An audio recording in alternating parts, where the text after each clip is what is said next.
Iran पर Israeli हमलों से मरने वालों की संख्या 4 हुई।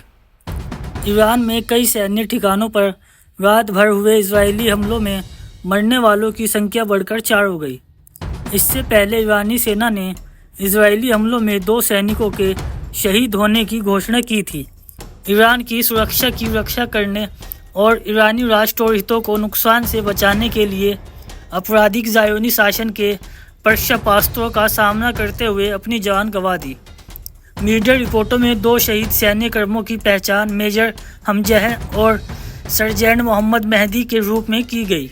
रिपोर्ट के अनुसार मेजर सज्जाद मंसूरी, सर्जेंट मेहदी नगावी, जो ड्यूटी के दौरान घायल हो गए थे, उनकी भी मृत्यु हो गई।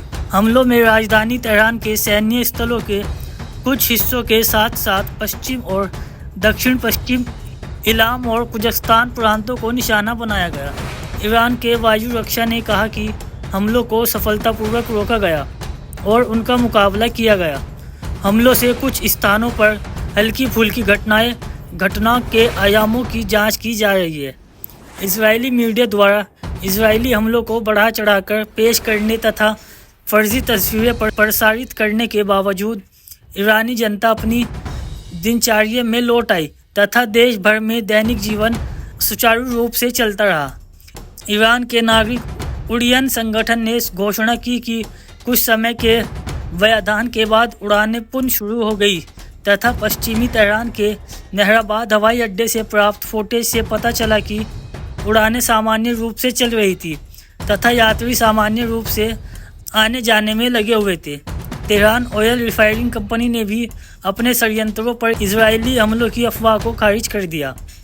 1 अक्टूबर को ईरान ने हमास के राजनीतिक ब्यूरो प्रमुख इस्माइल हानिया, हिजबुल्लाह के महासचिव सैयद हसन नसरुल्लाह और वरिष्ठ IRGC कमांडर अब्बास नीलोफुरशान की इजराइल द्वारा की गई हत्या का जवाब देते हुए कब्जे वाले फिलिस्तीनी क्षेत्रों में स्थित शासन के सैन्य और खुफिया ठिकानों पर 200 से अधिक बैलिस्टिक मिसाइल दागी थी।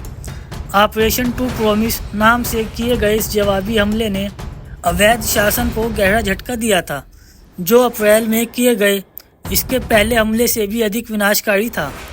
तेल अवीव ने कई मौक़ों पर जवाब देने की कसम खाने के बावजूद अब तक हुए नुकसान की सीमा का खुलासा करने से इनकार कर दिया।